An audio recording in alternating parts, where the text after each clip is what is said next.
আজকে পাঞ্জাব কিংস যেভাবে খেললো, যেভাবে 265 রান চেস করলো, তারপরে বলাই যায় পাঞ্জাব কিংস অলরেডি প্লে অফে পৌঁছে গেছে এবং ফাইনাল খেলবে, চ্যাম্পিয়ন হবে। না, দলটা সেই রকমই খেলছে, কিন্তু জায়গা মতো যদি হেরে যায় তাহলে কিছু করার নেই। কিন্তু দিল্লি কিভাবে হারলো, 264 রান করার পর। আর আজকে রাজস্থান রয়্যালসের কাছে সুযোগ ছিল ম্যাচ জেতার, কিন্তু ওই 228 রান করার পরেও ঈশান কিষান একচেটিয়া খেলে গেছে। তো এবার আইপিএলে সবার আগে বলতেই পারেন যে কেকেআর, লখনৌ সুপার জায়ান্টস এবং মুম্বাই ইন্ডিয়ান্সের বিদায়, তারা প্লে অফে পৌঁছাতে পারবে না এই তিনটি দল। কিন্তু টপে থাকা চারটি দলের চারটি প্লে অফে পৌঁছাতে পারে। আরসিবি পৌঁছাতে পারে, হায়দ্রাবাদ পৌঁছাতে পারে, রাজস্থান রয়্যালস পৌঁছাতে পারে, পাঞ্জাব তো ভাই পৌঁছে গেছে। এই যে রাহুল পার্সোনালি করেছে 152 রান, দল করেছিল 264 রান, তারপরেও ম্যাচ হেরেছে। আর এদিকে বৈভব সূর্যবংশী পার্সোনালি করেছে 103 রান, দল করেছে 228, তারপরও সূর্যবংশীর দল হেরেছে।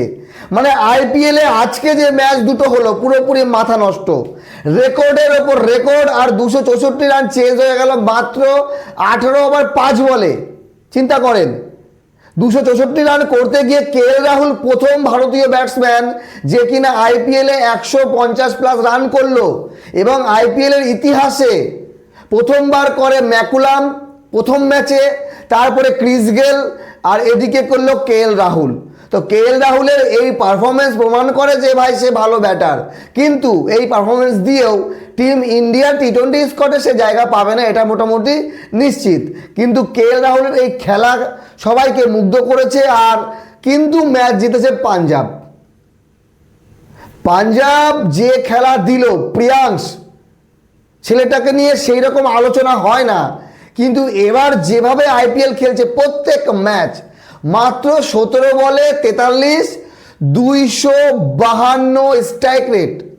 তারপরে প্রভ সিমরান আজকে 76 রান, মাত্র 26 বলে 292 স্ট্রাইক রেট।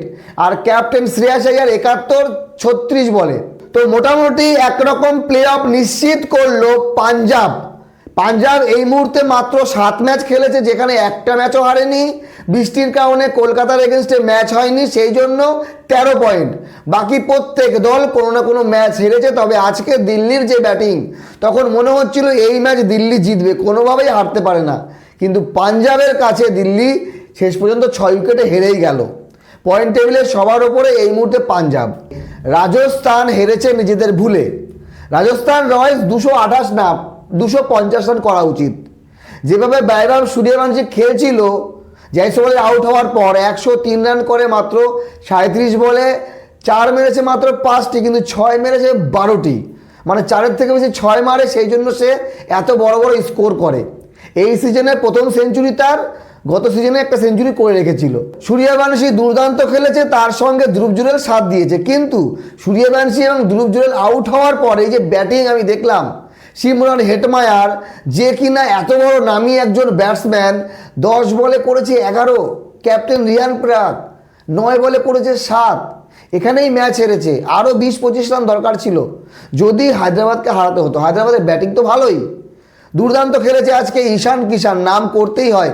31 বলে 74, তাও অভিষেক শর্মার সঙ্গে। অভিষেক শর্মা আউট হয়ে 57 রান করে 29 বলে। তারপরে বাকি ক্লাসের 29 এবং নীতিশ 36 আউট হওয়ার পর বাকি আর রান লাগে মাত্র 9-12 বলে, সেটা হয়ে গেছে। তো এইবার প্রথম ম্যাচে প্লেয়ার অফ দ্য ম্যাচ হলো রাহুল, কারণ সে ম্যাচের সেরা খেলেছে ইনিংস।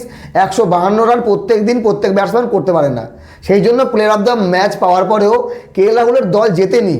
কিন্তু সূর্যবংশীকে কি প্লেয়ার অফ দ্য ম্যাচ দেওয়া হবে, এখনও প্রেজেন্টেশন হয়নি। তবে এই মুহূর্তে রাজস্থান রয়্যালস হেরে বসে গেছে। তো এই মুহূর্তে যদি আমরা পয়েন্ট টেবিল দেখি, সেখানে আমি মনে করি এই 4টি দলই যাওয়া উচিত যারা এখন টপ 4-এ আছে। এই পাঞ্জাব, তারপরে সানরাইজার হায়দ্রাবাদ, তারপরে আরসিবি এবং রাজস্থান রয়্যালস। বাকি চেন্নাই চেষ্টা করছে, গুজরাট চেষ্টা করছে, গেলেও যেতে পারে। কিন্তু এই মুম্বাই, কলকাতা এবং লখনৌর কোনো চান্স আমি দেখছি না। বাকি আপনাদের মতামত জানাবেন। আইপিএলে অনেক সময় যখন কোনো দল খুব খারাপ খেলে তখন বলে যে ম্যাচ ফিক্সিং হয়েছে, আইপিএলে গড়াপেটার ম্যাচ, কিন্তু এই যে স্কোর 264 রান করার পরও চেজ হয়ে যাচ্ছে, 228 রান চেজ করার কোনো ইফোর্ট লাগছে না, এগুলো ভাই গড়াপেটা না, এগুলো ভাই ট্যালেন্ট আর ফুল ব্যাটিং পিচে খেলা হচ্ছে, তারপরেও ব্যাটসম্যানদের দক্ষতার অভাবে ম্যাচ হারছে অন্যান্য দল। আপনাদের কি মনে হয় কমেন্ট করে জানাবেন। কোনো বলার পার পাচ্ছে না, প্রত্যেকে যে আসে সেই মার খাচ্ছে। ভালো থাকবেন, ধন্যবাদ।